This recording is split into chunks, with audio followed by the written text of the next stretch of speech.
Excuse me, are you going to trim this tree? I trim every tree. Okay, how about this one? How we going to do that? I, I'll tell How you. you going to let this one grow? Let me show you. Right now, there's not a lot to do, but I'll just show you a couple quick things that I would do because it's little. But I start pruning trees right away because see, pruning is a stimulant, makes things grow. So and see, to me, pruning is an art form. Everybody hear me? It's an art form, and most people don't see that. The only culture in the world, and I'm being honest, there's only one culture in the world who knows how to prune. It's the Japanese. Yes. Yeah. And they prune completely different than all other cultures. All cultures all over the world prune from the outside in. They start hacking ends off, moving in. The Japanese don't approach it that way. They start from the inside and work their way out. And by doing that, when they see crossovers, they open that all up and they create a beautiful framework for them to go back on. Now, how does God work with us? Are you hearing me? From the inside out. I'm seeing these principles in God are in everything. It is totally awesome. And I was so blessed growing up. I grew up in Los Angeles in the 50s, where some of the really nice areas, Arcadia, South Pasadena, were all maintained by Japanese gardeners. And not realizing how God was setting me up for life, as a teenager, I'm riding my bike through there, and because my parents were gardeners and I had an affinity to gardening, I was so impressed with what they did. I was spending time learning how to prune, which set me up for my life purpose. I've been pruning for 50 years. But I learned from masters. And let me tell you how powerful that was. I had a guy come here on a tour several years ago. He's walking through my orchard and he's just like blowing out. I was just like, it's totally taking his attention. I was thinking like, wow. He's telling me, he says, this is amazing, man. These trees are growing just like they do in nature. He comes, how did you figure out how to do this? This is, well, I learned from Japanese gardeners. You know what he told me? I have a degree in arboriculture. I have a college degree in arboriculture, and I don't prune trees that I don't know how to. I just take them out. He says, I don't know how. I don't know how to prune trees. And he's got a degree in arboriculture. I'm just telling you, it's huge. But you know the Bible addresses education, public school, and higher education. You know that? The Bible talks about it. And it clearly says don't go there. It's in Psalms 1. Blessed is the man and woman that walketh not in the counsel of the ungodly. That's public school. Nor sits in the seat of the scornful. That's higher education. All higher education scorns God and His Word. God says, don't go there, but instead be in my Word. And you will be like a tree planted by the rivers of water that brings forth its fruit in season. And I love the last statement, and whatever you do will prosper. It's powerful. It's awesome. I love. God gave us an owner's manual that nothing supersedes, that nothing compares to, and it's really accessible and it's free, and it's really a good place to hang out because it deals with everything, and it works. It's functional. So as you come into, you see, I like branches just to flow out, and so you see here, this branch is coming at the bottom. Do you want to talk about these real quick as you? Okay. I may even just do it over here. Go for it.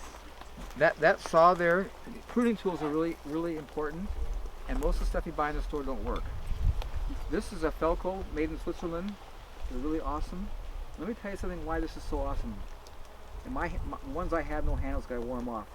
But you see, as you're working with pruners constantly, they wear out inside here, and they get sloppy when you cut. They hinge. You know how they solve that with this? You see here how this is made. There's this bolt with these teeth on it that lock into here. As this gets worn out, you loosen that and you tighten it up and you push this back into place and screw it down and you're right back to where you started. You're always tight. It's such a great design. And put this in your hand and see Felco? how, put that in your hand and see how it fits. It totally fits your hand. Okay. It's made, they have better seal than we do because they've been doing it longer. And where are your finest hair cutting scissors and scissors made? Germany, Switzerland, they're phenomenal. But I'm telling you, this is the finest. The Japanese make one too. I haven't seen it, but this one here is just an amazing fine tool. You want to talk about the saw? And this saw here, when you use this, make sure you wear gloves, because this thing will hurt you. And the problem is you get through the cut a lot faster than you think, and it's on your hand.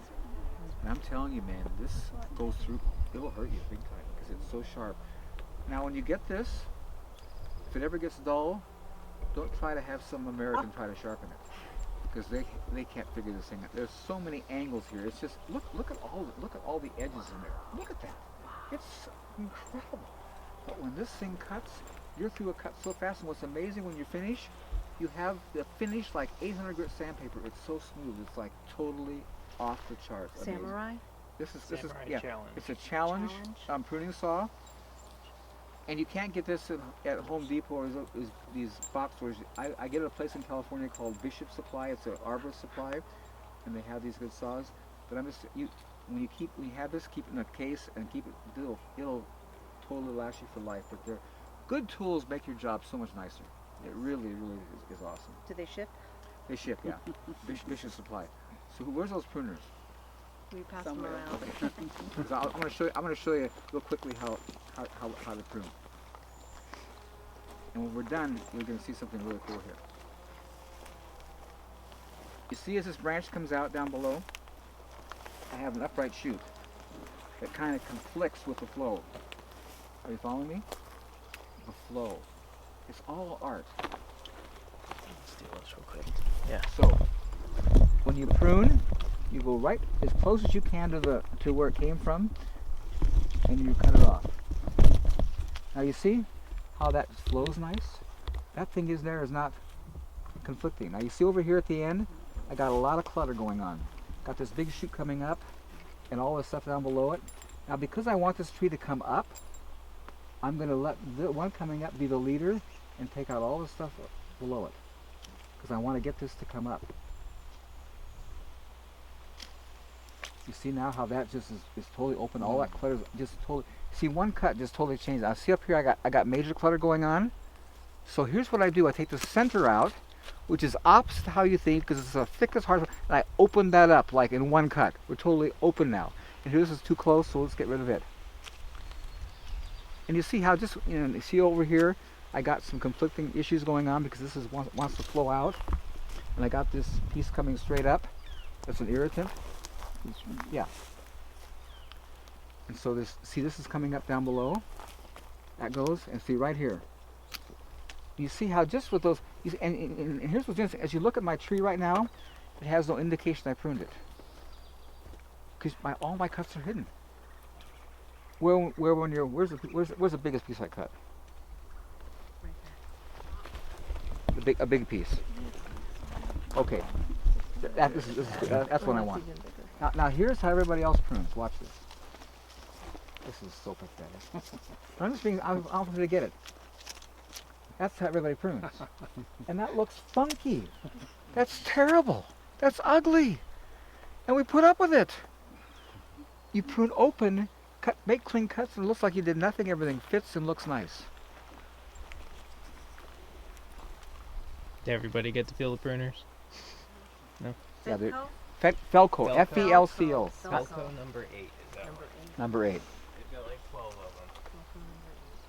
See how nice that fits your hand? And it's just, I tell you, they're just so good. You're the pruner.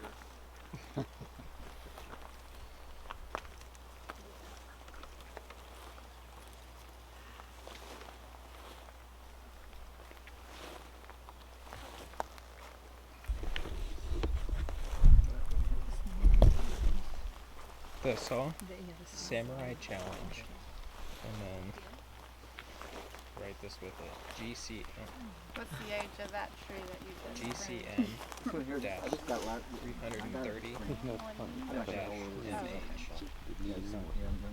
This is really cool variety. Bare root. Yeah, listen, this is really important. Everybody hear me?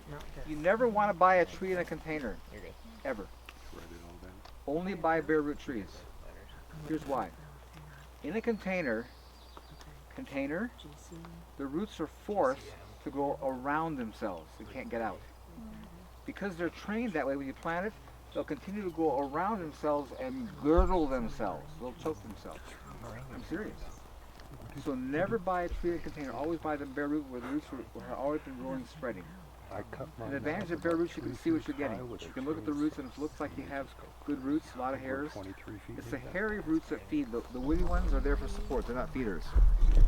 And you're better off buying a small tree, and here's why. If you get a big tree, they cut a lot of roots. And that tree is going to take a long time to catch up. If you buy a small tree, there's a lot of roots still there, and it's going to take off. So my experience, and I've been doing this 50 years, you're way better off buying a smaller tree with a good root system than a big old thing with all the roots cut. It makes such a difference because that little one's going to take off way past up that other one because it has a root system it can feed.